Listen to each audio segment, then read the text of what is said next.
नमस्कार, मैं हूं विशाल शर्मा और आप देख रहे हैं मनी सेंट्रल। ये एक ऐसा शो है जहां हम गवर्नमेंट पॉलिसीज से लेकर इकोनॉमी, शेयर बाजार और पर्सनल फाइनेंस यानी आपकी जेब से जुड़े मसलों पर बात करते हैं।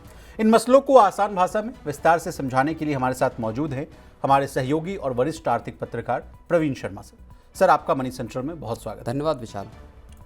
आज की सबसे बड़ी कहानी है रिजर्व बैंक का ब्याज दरों में कटौती का फैसला।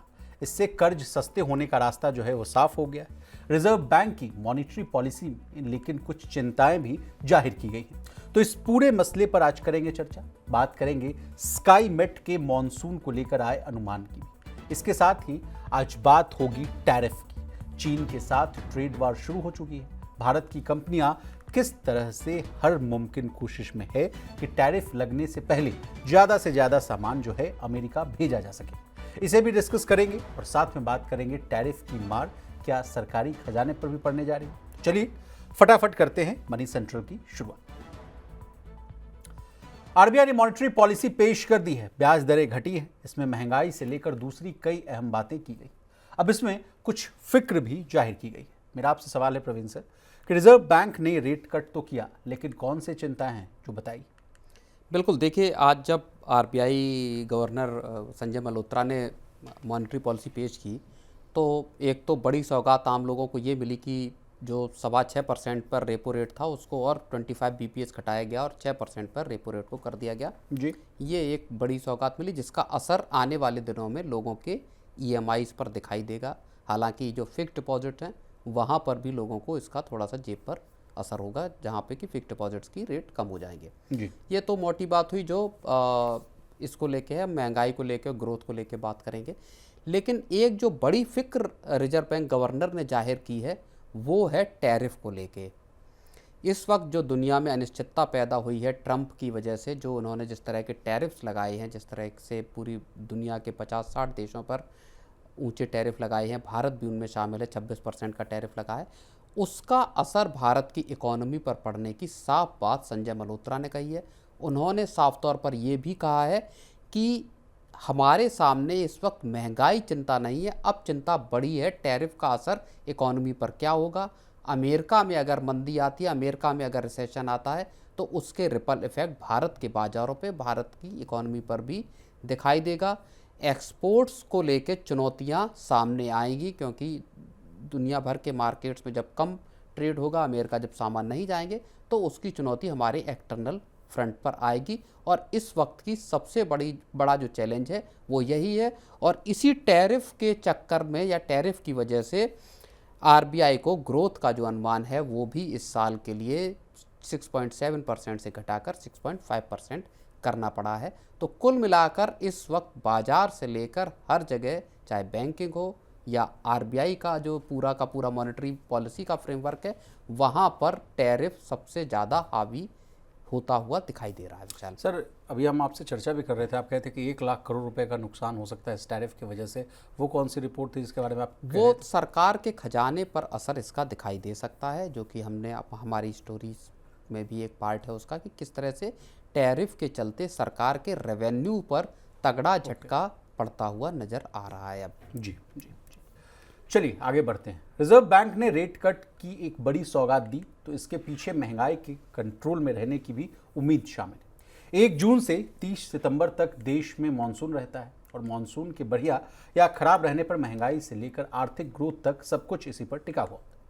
तो अब इस साल के मानसून को लेकर एक बड़ा अनुमान आ गया है। सर, मेरा आपसे सवाल है कि इस साल मानसून को लेकर क्या बड़ा अनुमान लगाया गया है? क्या सब कुछ सही है या? देखिए, आरबीआई ने आज जब मॉनेटरी पॉलिसी का अपना ऐलान किया और उसमें महंगाई की दरों को लेके जो आरबीआई ने बातें कही हैं वो भी समझने वाली हैं, जो हम आपको बताएंगे।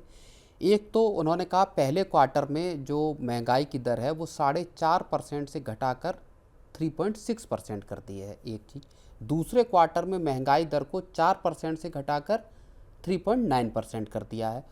ओवरऑल अगर हम देखें तो इस साल के लिए आरबीआई ने जब फरवरी में मॉनेटरी पॉलिसी पेश की थी तो उसमें 4.2% का अनुमान रहा था, यानी एवरेज इस साल सीपीआई जो है या खुदरा महंगाई है वो 4.2% रहेगी। ये आरबीआई ने फरवरी की मॉनेटरी पॉलिसी में बोला था। अब आरबीआई ने जब आज मॉनेटरी पॉलिसी का ऐलान किया है तो उसमें उन्होंने कहा है कि इस साल की जो महंगाई है वो और घटाकर 4% कर दी, यानी 4% पर महंगाई दर के रहने की बात आरबीआई ने कही है। इसका सीधा मतलब ये है कि जो पूरा का पूरा जो आरबीआई के पास मैंडेट है 2% से लेकर 6% तक महंगाई रहनी चाहिए, उस जो एक मैंडेटेड लिमिट है उसके भीतर यानी 4% के एक सही स्टेबल लेवल पर महंगाई दर के रहने की बात आज आरबीआई ने कही है, अपना अनुमान जाहिर किया है। इसका मतलब एक ये भी निकलता है कि आने वाले वक्त में हमको और रेट कट या एग्रेसिव रेट कट दिखाई दे सकते हैं। उसकी एक वजह टैरिफ भी हो सकते हैं, एक ये बात है। दूसरी बात अब ये है कि जो स्काईमेट का अनुमान आया, स्काईमेट एक प्रतिष्ठित संस्था है जो कि आपका मौसम को लेकर और मानसून को लेकर अपने अनुमान जाहिर करते हैं। स्काईमेट ने ये कहा है, और ये एक बड़ी अच्छी खबर है पूरे देश के लिए इस लिहाज से कि उनके पहले जो अनुमान उन्होंने जाहिर किया है, आज जारी किया है, उसमें उन्होंने कहा है कि देश में इस साल नॉर्मल मानसून रहेगा, सामान्य मानसून रहेगा, और एवरेज जो है वो 103% की बारिश होने की उम्मीद स्काईमेट ने जाहिर की है। तो इससे आप ये समझिए कि 1 जून से लेकर 30 सितंबर तक देश में मानसून रहता है। इन 2-3 महीने के पीरियड में देश में जो खरीफ की फसलें हैं उनकी बुआई होती है, और उस बुआई के बाद पैदावार निकलती है, जिसमें बड़े पैमाने पर जो खरीफ की फसलों का सीज़न है वो वहाँ पे आता है। उससे देश में किस तरह का आपका खरीफ सीजन की पैदावार होती है, उससे साल भर की आपकी महंगाई का एक आइडिया बनता है, क्योंकि देश में अगर खाद्यान्नों का कम उत्पादन होता है तो जाहिर तौर पर फूड इन्फ्लेशन के बढ़ने की आशंका पैदा होती है। साथ ही साथ अगर इस पीरियड में यानी खरीफ के दौरान या जो जून से लेकर सितंबर तक अगर मानसून ठीक रहता है तो वो ही नमी होती है आपकी जो रबी सीजन के लिए आपकी बुआई के लिए मददगार साबित होती है। उस ड्यूरेशन में फिर किसानों को ज़्यादा सिंचाई की या पानी की ज़रूरत नहीं होती, क्योंकि ज़मीन के अंदर पानी होता है, नमी रहती है, मॉइस्चर रहता है। तो अब जो स्काईमेट का आकलन है उस हिसाब से अगर अच्छा मानसून रहा तो इसका मतलब ये होगा कि देश में खरीफ की फसलों की पैदावार अच्छी होगी, और ओवरऑल महंगाई को कंट्रोल करने में सरकार को और रिजर्व बैंक को, न सिर्फ खाद्यान्न को बल्कि बाकी, मॉनसून का असर सीधा सीधा रूरल इकोनॉमी पर पड़ता है, रूरल कंजम्पशन में पड़ता है, और पूरे देश की इकोनॉमी में पड़ता है।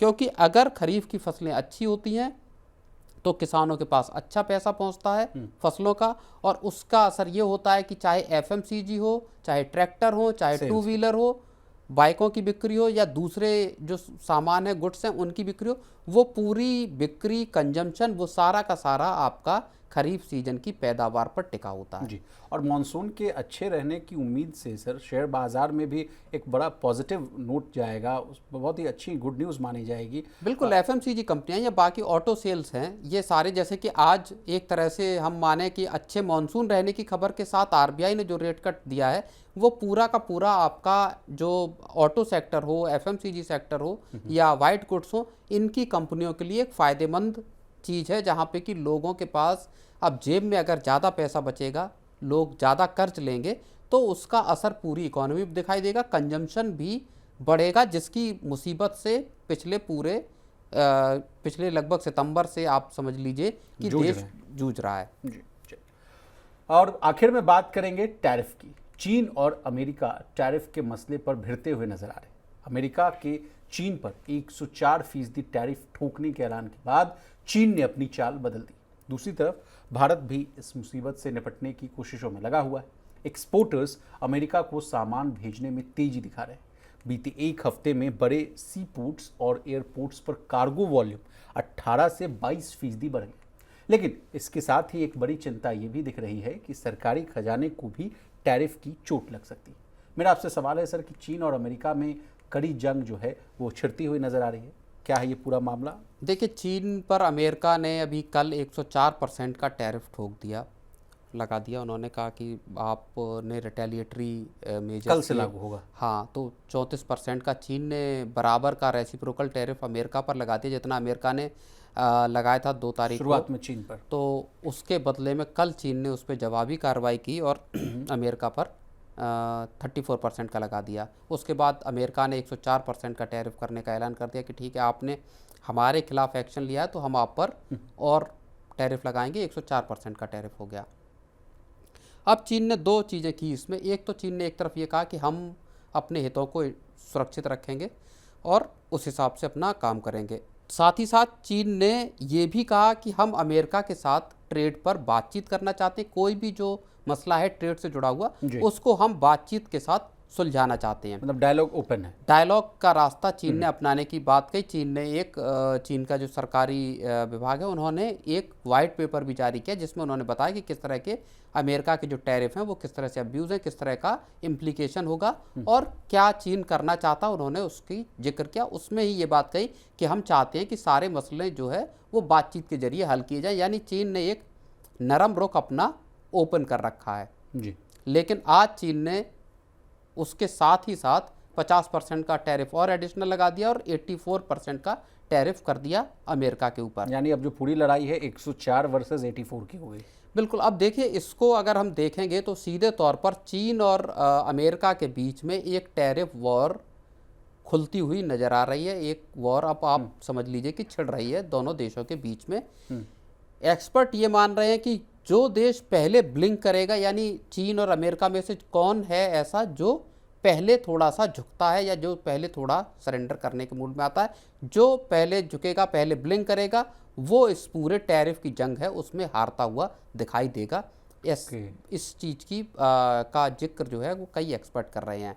इसी वजह से चीन भी अड़ा हुआ है क्योंकि उसका भी दुनिया भर में मार्केट्स हैं और टैरिफ को लेके एक बड़ा नुकसान चीन को ज़्यादा होता हुआ दिखाई दे रहा है। अमेरिका को इस मामले में कम नुकसान है क्योंकि ट्रेड सरप्लस चीन का ज़्यादा है अमेरिका के संदर्भ में। तो ये पूरा मसला अभी उलझता हुआ नज़र आ रहा है। अमेरिका अपने पैर पीछे खींचने को तैयार नहीं है। बड़ा डिफेंस बजट उन्होंने अपना घोषित किया है। तो अमेरिका की फ़िलहाल जो पूरी कवायद है और सबसे बड़ा मसला जो चीन के साथ उनका लंबे वक्त से चल रहा है वो यही है। एक बड़ा अमेरिका के साथ समस्या इस बात की भी है कि उनके ऊपर लगभग $36 ट्रिलियन का कर्ज है और उस कर्ज को निकालने के लिए वो टैरिफ को लेके आगे बढ़ रहे हैं।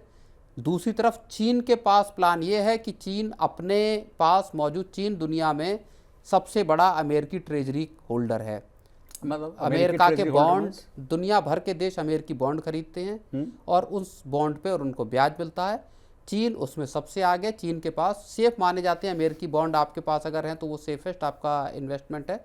तो उस बॉन्ड में चीन का ट्रिलियंस ऑफ डॉलर्स का इन्वेस्टमेंट है। माना ये जा रहा है कि रिटेलिएटरी स्टेप में चीन उन बॉन्ड्स को या ट्रेजरी बॉन्ड्स को भारी पैमाने पर उनकी बिकवाली शुरू कर सकता है। ऐसा होता है तो अमेरिका के सामने भी क्राइसिस क्रिएट हो सकती है।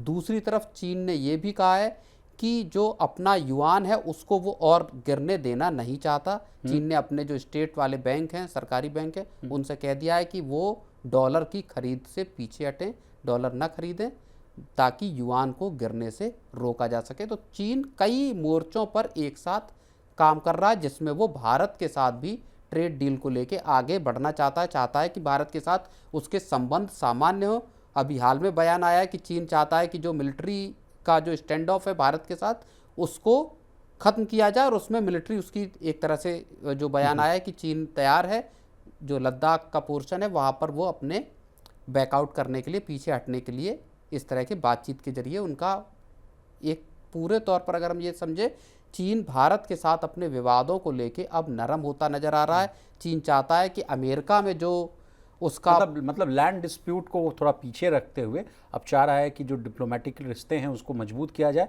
ऑन द फ्रंट ऑफ की टैरिफ वर्क से हम लोग कैसे निपट सकें। बिल्कुल। चीन को देखो, अमेरिका के बाद भारत का बाजार नज़र आ रहा है क्योंकि इंडिया 140 करोड़ की आबादी वाला देश है जहां हर तरह का प्रोडक्ट चीन का खप सकता है, खपता भी है, चाहे दिवाली हो या मोबाइल फ़ोन हो। तो चीन को दिखाई ये दे रहा है कि भारत के बाजार में अगर हम सामान बेच पाएँ तो बहुत हद तक हम इस पूरी आफत से निपट सकते हैं। प्रवीण सर, इसमें एक पेंच है। हमारा जो अमेरिका के साथ जो ट्रेड है वहाँ हम सरप्लस में हैं और चाइना के साथ जो है हमारा डेफिसिट है। अमेरिका के साथ हमारा लगता है 40 से 50 बिलियन डॉलर्स के आसपास का सरप्लस है। 38 बिलियन डॉलर। हाँ, 38 बिलियन डॉलर का। और यहाँ चाइना के साथ हमारा 60 बिलियन डॉलर के डिफिसिट है। तो ये इस मामले को कैसे हम लोग डील करेंगे? दोनों अलग अलग चीज़ें हैं। अमेरिका के साथ भारत, जब ये चीन चाह रहा है कि हमारे साथ रिश्ते अच्छे हो जाएं, और तो हमारा भी तो कर्तव्य बनता है कि भाई जो हमारा जो डेफिसिट है उसको हम कम करें इसी माध्यम से। इसी वजह से चीन के एम्बेसडर ने अभी हाल में जो भारत में हैं, उन्होंने ये कहा था कि हम चाहते कि भारत का जितना सामान प्रैक्टिकली चीन में बिक सकता है उसके लिए चीन तैयार है। यानी भारतीय कंपनियां चीन में सामान बेचें, इसको लेके चीन को कोई ऑब्जेक्शन नहीं है, इस तरह की बात उन्होंने कही। लेकिन वो ये चाहते हैं कि चीन के लिए दरवाजे भारत खोल दे, जो कि 2020 से भारत ने एक टाइट स्क्रूटनी में चीन की कंपनियों को डाल रखा, चाहे मोबाइल कंपनियां हो, चाहे मोबाइल गियर बनाने वाली कंपनियां हुआवेई हो या दूसरी कंपनियां हो, चाहे बाकी के जो बिजनेस कर रहे हैं उनको हो। BYD का मामला हमने हाल में देखा, उसको कड़ी स्क्रूटनी में डाला, और फिर अभी मंत्री जो पीयूष गोयल उन्होंने भी बोला कि हम भारत के इंटरेस्ट को सबसे आगे रखेंगे, किसी भी कंपनी को भारत में एंट्री देने से पहले। स्टील का भारत में इंपोर्ट, भारत में डंपिंग ड्यूटीज़ को लेके भारत सेफगार्ड ड्यूटी लगा सकता है। तो वो भारत अब इस वक्त लगा हुआ है कि देश में इंपोर्ट कहीं बढ़ तो नहीं रहा, इसके लिए पूरा इंपोर्ट मॉनिटरिंग एक पूरी कमेटी, एक पूरा ग्रुप सरकार ने क्रिएट किया है, जो कि ये देखेगा किन सेक्टरों में कहीं ऐसा तो नहीं कि चीन से या दूसरे देशों से अचानक से इंपोर्ट बढ़ गया है। तो भारत उस पर लगाम लगा रहा, और इसी वजह से चीन को किसी भी तरह की रियायत देने में भारत बहुत सजग तरीके से काम कर रहा है, क्योंकि सिक्योरिटी के कंसर्न भारत के हैं, प्राइवेसी के कंसर्न हैं, चाहे मोबाइल को लेके हो या डेटा को लेके हो। वो चीज़ें ऐसी हैं जहां भारत सतर्क रुख अपना रहा है, लेकिन अब चीन चाहता है कि भारत अपने दरवाजे खोले उसकी कंपनियों के लिए जी। तो चीन की मुसीबत ज़्यादा बड़ी है। भारत तो अमेरिका के साथ आप ये मानकर चलिए कि नेगोशिएट कर रहा है, कर लेगा, और अगले कुछ महीनों में भारत मोस्ट प्रोबेबली एक डील अमेरिका के साथ करने की तरफ, तकरीबन भारत और अमेरिका की एक डील हो भी जाएगी। सर, टर्म्स ऑफ रेफरेंस पर भी हम लोग चर्चा किए थे कि उस पर भी सहमति बनते हुए दिख रही है। बिल्कुल, मंत्री साहब ने कहा था कि मदर ऑफ ऑल डील्स भी हम लोग करते हुए नजर आएंगे। बिल्कुल, टर्म्स ऑफ रेफरेंस को लेके आप ये समझिए कि सरकार, पीएमओ ने खुद उसमें दखल देके टर्म्स ऑफ रेफरेंस को रेडी कराया, और अब उसके उसी बेसिस पर भारत और अमेरिका की ट्रेड डील को लेके बात होगी। तो ओवरऑल चीन को लेके, जो अमेरिका और चीन के बीच में ट्रेड को लेके जंग भले छिड़ रही है, लेकिन चीन चाहता है कि वो अमेरिका के साथ जिस तरह का हालात हैं उसमें भारत के साथ थोड़ा नरम चाहता है, कि भारत और चीन मिलकर ट्रेड के मोर्चे पर अमेरिका के साथ निपटे। सर, एक और खबर आ रही थी जिस पर भी हम आपसे चर्चा करना चाह रहे थे। कहा जा रहा था कि भारत से 5 प्लेन्स गई हैं अमेरिका, और भर भर कर उसमें आईफोन गया है। ये वाला मामला क्या है सर? मतलब क्या टैरिफ की मार को कम करने के लिए सब आईफोन जा रहे हैं क्या? नहीं, बिल्कुल। जितनी कंपनियां हैं भारत की, न सिर्फ एप्पल के वेंडर्स जो हैं, जो बड़े पैमाने पर भारत में आईफोन बना रहे हैं, वो अमेरिका में बेच रहे हैं। 5 प्लेन भर के आईफोन गए हैं भारत से।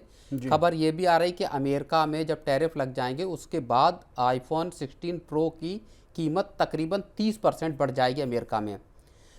तो आपके सामने आने वाले वक्त में एक ऐसी सिचुएशन, एक हैरान करने वाली सिचुएशन ये भी पैदा हो सकती है कि अब तक भारतीय जो कोशिश करते थे कि किसी तरह से उनका कोई दोस्त परिचित यार वहाँ पे हो, नाते रिश्तेदार जो भारत आ रहे हो, तो एक आईफोन मेरे लिए ले आना, सस्ता पड़ जाएगा।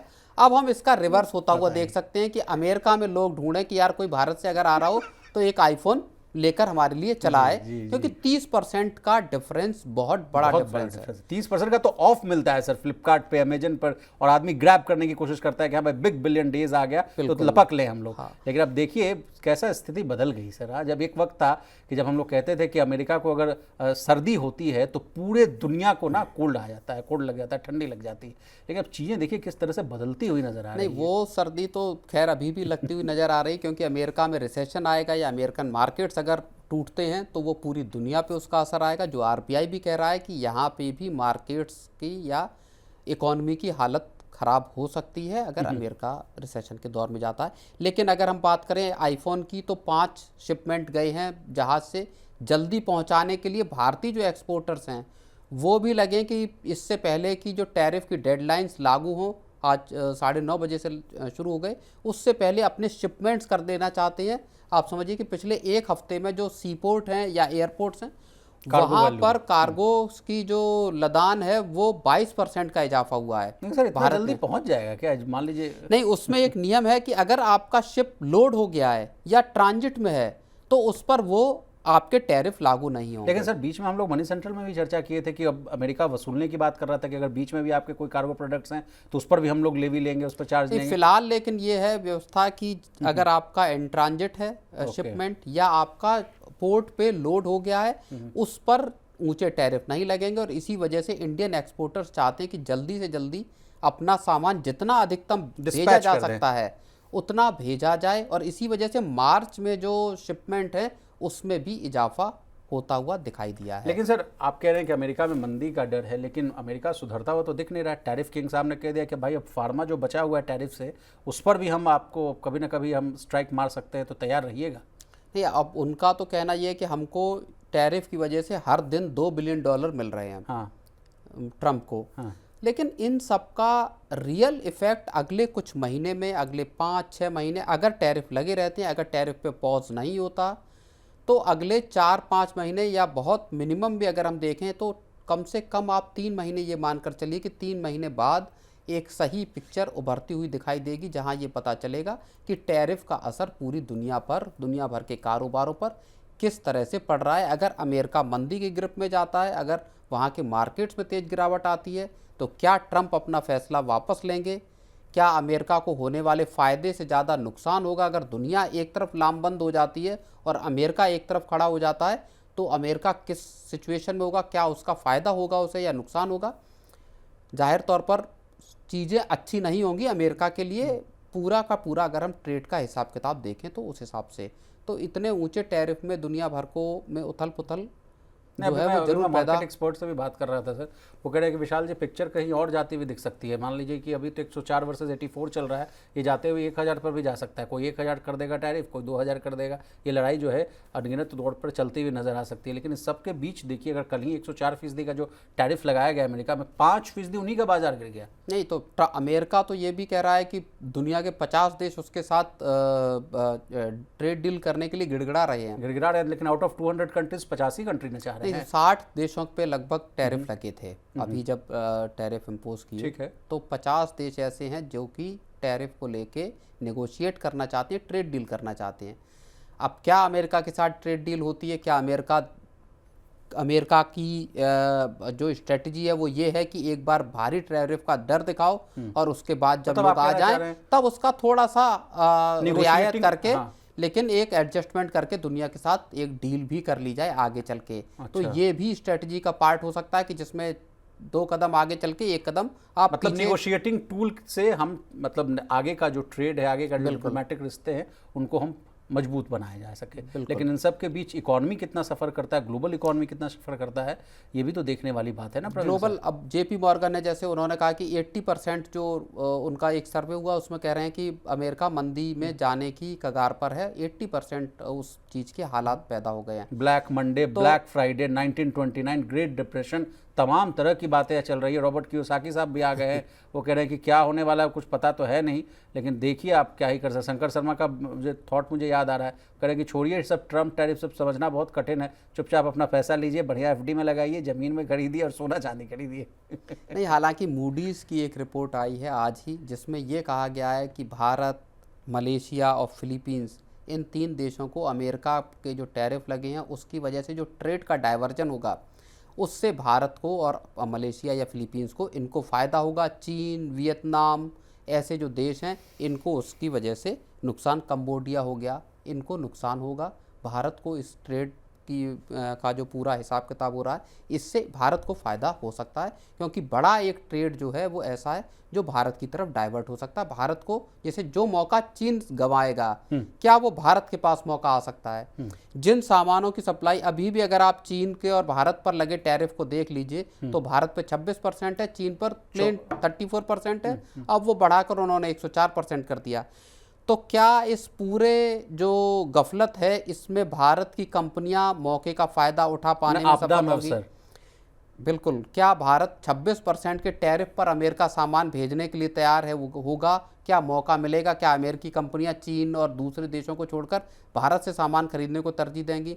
जाहिर तौर पर अमेरिका में महंगाई पैदा होगी, लेकिन चीन से गए 104% की लेवी वाले सामान की जगह 26% वाली लेवी का सामान सस्ता होगा, अगर आप थोड़ा सस्ते रियायत या कम्पिटिटिव रेट्स पर भारत से अमेरिका सामान बेचने की तो यानी सर मैं जब समझ पा रहा हूँ तो हैसियत रखते हैं। मैं समझ पा रहा हूँ सर कि मैन्युफैक्चरर्स के लिए और एक्सपोर्टर्स के लिए एक गोल्डन अपॉर्चुनिटी हो सकती है। मौका पैदा हो सकता है इस बात का कि ट्रेड बहुत सारा जो चीन का रुकेगा या आपका इंडोनेशिया या कंबोडिया का या वियतनाम का रुकेगा, तो वो भारतीय कंपनियों के लिए फायदे का सौदा। हाँ, जैसे बांग्लादेश पर या दूसरे देशों पे जो अपैरल टेक्सटाइल का जो ऊंचे टैरिफ लगाए गए हैं, उसका फायदा भी इंडियन अपैरल उनको गारमेंट कंपनियों को मिल सकता है। जी चलिए सर, तो आज के मनी सेंट्रल में बस इतना ही। प्रवीण सर आपका बहुत शुक्रिया, आपने तमाम विषयों को बहुत ही आसान भाषा में समझाने की कोशिश की। तो इसी तरह देश, दुनिया और बिजनेस जगत से जुड़ी तमाम ताज़ा तरीन खबरों के लिए बने रहिए हमारे साथ और देखती रहिए मनी लाइन।